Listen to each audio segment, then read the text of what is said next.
हाय, आपने मेरी simple present tense की वीडियो तो देखी होगी।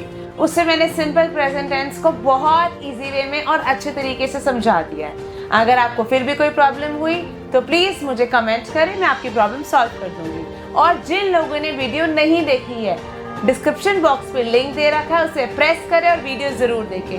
बिकॉज सिंपल प्रेजेंट एक ऐसा टेंस है जो हमारी डेली रूटीन में बहुत काम आने वाला है। अब इस वीडियो में मैं सिंपल पास्ट टेंस समझाने वाली हूँ। टाइम वेस्ट नहीं करते हैं और स्टार्ट करते हैं। Now simple past tense. See, past का मतलब क्या होता है? भूतकाल। ऐसा कोई एक्शन जो पहले हुआ था, ऐसा कोई काम जो पहले हुआ था, उसको हम बोलते हैं सिंपल पास्ट टेंस।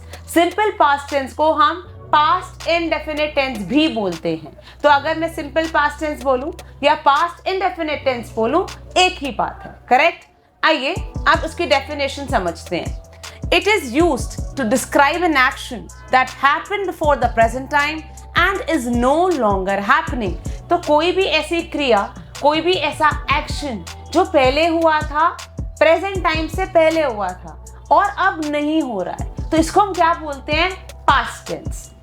इस टेंस का प्रयोग हम उन कार्यों के लिए करते हैं जो बीते हुए समय में पूर्ण हुए हों, अर्थात बीते हुए समय में घटी घटनाओं को व्यक्त मीन्स आपने कोई भी ऐसा एक्शन किया था, कोई भी ऐसा कार्य हुआ था, तो उन्हीं घटनाओं को व्यक्त करने के लिए हम कौन सा टेंस यूज करते हैं? Simple past tense. चलिए आए एग्जाम्पल्स के थ्रू समझते हैं। राहुल घर जाना चाहता था, मतलब राहुल की इच्छा थी, वो घर जाना चाहता था, तो हम पास्ट की बात कर रहे हैं। Rahul wanted to go home. Next, उसने कल नई घड़ी खरीदी।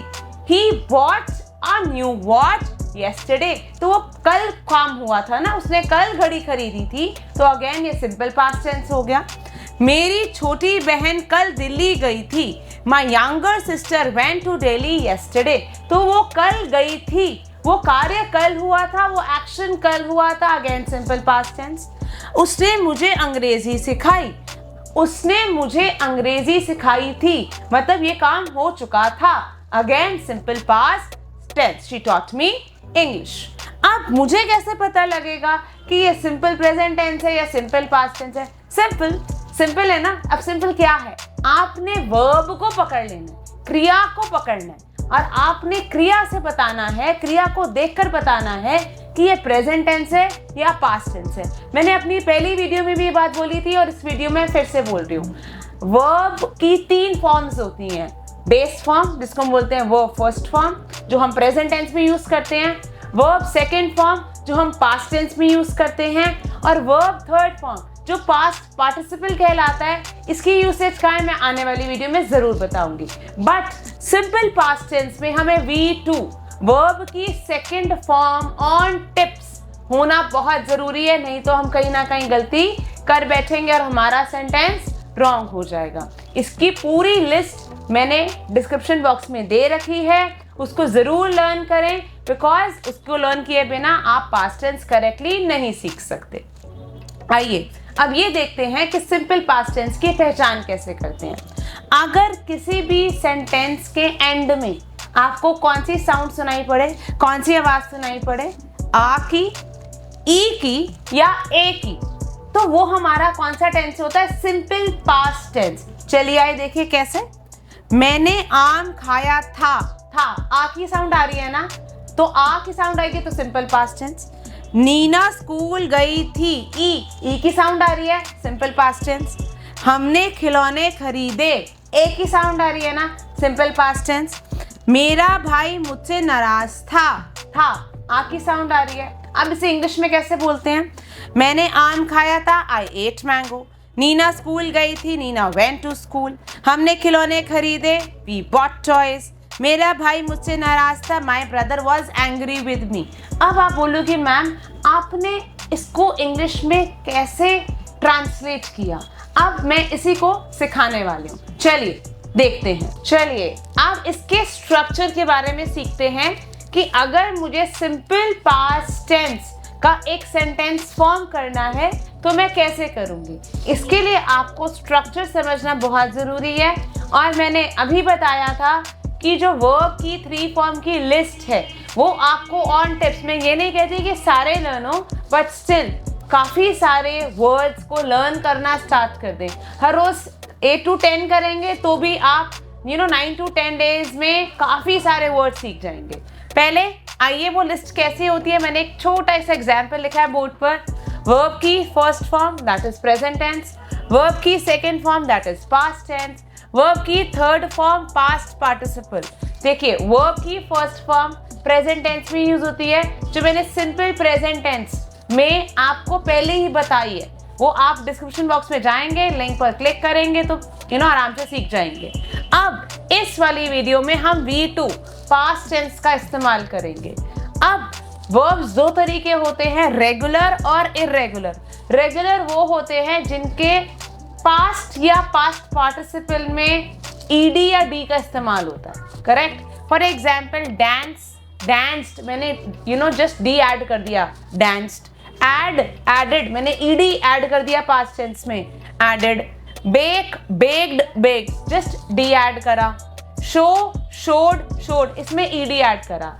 तो किसी भी वर्ब फॉर्म में जिसमें मैं d या ed ऐड करूँ उसको बोलते हैं रेगुलर। और इर्रेगुलर क्या होता है, वो अपनी बेस फॉर्म से डिफरेंट होते हैं। फॉर एग्जाम्पल जिसे कट, कट, कट तो सेम होगा, या तो डिफरेंट होंगे या तो सेम भी हो सकते हैं। Cut, cut, cut, tear, tore, torn, go, went, gone, learn, learned, learned, sing, sang, sung, correct. Now next, अब हम आते हैं स्ट्रक्चर पर। स्ट्रक्चर, पहला स्ट्रक्चर क्या कहता है, subject plus was were plus object. मैं फिर से बोल रही हूँ, subject plus was were plus object. अगर आपका सब्जेक्ट सिंगुलर है तो आप वॉज यूज करेंगे, आपका सब्जेक्ट प्लूरल है तो आप वर यूज करेंगे, ये भी मैंने यहाँ पर लिख दिया है। बट यू के साथ आप हमेशा वर ही यूज करेंगे, correct. Now she was happy, she singular था, मैंने वॉज यूज करा, ऑब्जेक्ट हो गया हैप्पी। दे वर सैड, दे हमारा सब्जेक्ट है, दे प्लूरल है तो मैंने वर यूज करा, दे वर सैड, सैड हमारा ऑब्जेक्ट है। Rahul was angry, Rahul subject है, राहुल एक है, वॉज ऑब्जेक्ट हो गया angry.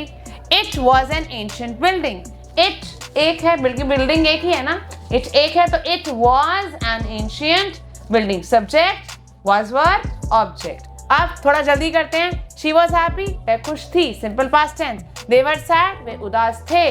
Rahul was angry, Rahul गुस्सा था। It was an ancient building, वह एक पुरानी इमारत थी, सिंपल पास्ट टेंस। अब सिंपल पास्ट टेंस को हम कहाँ यूज करते हैं, आइए देखते हैं। To express completed action in the past, मैंने बताया था जो भी क्रिया, कोई भी काम जो पहले हुआ था उसके लिए हम सिंपल पास्ट टेंस यूज करते हैं। एग्जाम्पल, रीता स्टडीड यस्टरडे, वह कल पढ़ी थी, रीता कल पढ़ी थी। आई वॉच्ड मूवी, मैंने मूवी देखी थी। She woke up at 6 AM, वह 6 बजे उठी थी, था, थे, जहां पर ये वर्ड्स आ रहे हैं वो सिंपल पास्ट टेंस हैं। I forgot about the meeting, मैं मीटिंग के बारे में भूल गया था, सिंपल पास्ट टेंस। अब to express habits in the past, कोई एक ऐसी हैबिट जो आपकी रही थी, जो आप करते थे। For example, I went to school every day, मतलब मैं छुट्टी नहीं मारती थी, मैं हर रोज स्कूल जाती थी। Rita ate apple every day, you know that an apple a day keeps the doctor away. तो रीता बहुत अच्छी लड़की है, वो हर रोज एक सेब खाया करती थी, सिंपल पास्ट टेंस। ड्यूरेशन, हम ड्यूरेशन के लिए भी सिंपल पास्ट टेंस का इस्तेमाल करते हैं। For example, I lived in Bangalore for 10 years, मैं 10 साल तक बैंगलोर रही थी। शी वर्कड फॉर 10 years, वो 10 साल तक काम करती थी। तो ये सब जो ड्यूरेशन है, आपकी कोई पास्ट की हैबिट है, कोई भी ऐसा एक्शन जो हुआ था, उसके लिए हम सिंपल पास्ट टेंस यूज करते हैं। अब आए नेक्स्ट स्ट्रक्चर पर, subject plus verb second form plus object. Subject जो एक्शन परफॉर्म करता है, वर्ब की सेकेंड फॉर्म, मैंने बताया सिंपल पास्ट टेंस में सिर्फ वर्ब की सेकेंड फॉर्म यूज होगी। आइए देखें कैसे। They worked at home, they subject हो गया, वर्ब की सेकेंड फॉर्म क्या होती है, वर्ब, ऑब्जेक्ट हो गया एट होम। शी सब्जेक्ट हो गया, कुक्ड, वर्ब की second form, food for me, object. Meera subject हो गया, क्लाइम्ड, आपका वर्ब का second form, the wall. Raj wrote a letter, Raj subject, wrote आपका वर्ब का second form, a letter, object. So subject plus verb second form plus object. Now next structure पर आ जाते हैं. अगर आपने किसी चीज को नेगेटिव वे में बोलना है, मैंने नहीं किया था, उसने नहीं किया था, तो कैसे बोलेंगे? सब्जेक्ट प्लस डिड नॉट, उसकी कॉन्ट्रैक्शन होती है, शॉर्ट फॉर्म होती है डिडंट. तो subject plus did not, verb second form plus object. बहुत सारे लोग डिड के साथ वर्ब की सेकेंड फॉर्म ही यूज करते हैं. For example, she did not at her dinner, she did not drank her milk. So this is wrong. कभी भी डिड आए या डिडंट आए, आपने क्या यूज करना है? वर्ब की फर्स्ट फॉर्म. आइए देखिए कैसे. They did not play in the evening. Subject they हो गया, दे के साथ डिड नॉट, प्ले, प्लेड नहीं लिखा मैंने. So they did not play in the evening.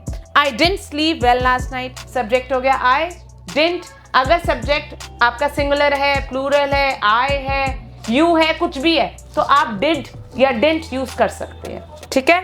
I didn't sleep well last night. You didn't eat a lot.